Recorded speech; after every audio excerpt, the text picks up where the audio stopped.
আচ্ছা, আমি একটা জিনিস বুঝি না, ওই কারো কারো 500 হইলে পারে বলে যে এই যে আমার 500 হয়েছে একটা পোস্ট দিলাম, কারো 600 হইলে একটা বলে, কারো 900 হইলে একটা পোস্ট দেয়। কে ভাই, এত পোস্ট দেওয়া লাগবে কে? হ্যাঁ, তুই কি করেছিস এমন যার জন্য তোর এত ফলোয়ার হয়েছে? এ ফলোয়ার কি কিছু করলেও হয়, কিছু না করলেও হয়, আমি দেখছি তো। এই যেন তেন একটা পোস্ট মারলে দেখা যায় ঠাস করে একটা ফলোয়ার হয়ে যায়, 2টা ফলোয়ার হয়ে যায়।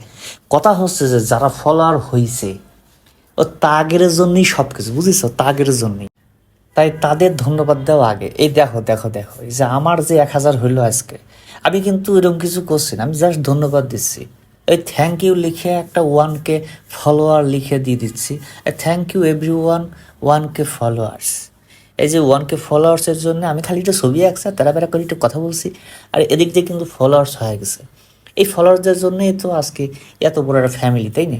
এই যে ফ্যামিলি আরও বড় হবে, আরও ধন্যবাদ দেব, আর সবাইকে নিয়ে একটু মজার মজার এই ছবিও আঁকবো, এটার দিয়ে কথা বলবো। যাতে তার জন্য সবাই এই সাথে থাকবেন, সাথে থাকবেন। আর যারা ধরেন যে হয়ে গেছে, তারা তো হয়েই গেছেন, তারা তো ধরেন মজাটা পাবেন, আরও ছবি আঁকবো সেটা দেখবেন। আর যারা হন নাই তারা কিন্তু হয়ে যাবেন। ঠিক আছে বন্ধুরা, তোমাদেরকে অসংখ্য অসংখ্য ধন্যবাদ জানিয়ে আমি বিদায় নিচ্ছি।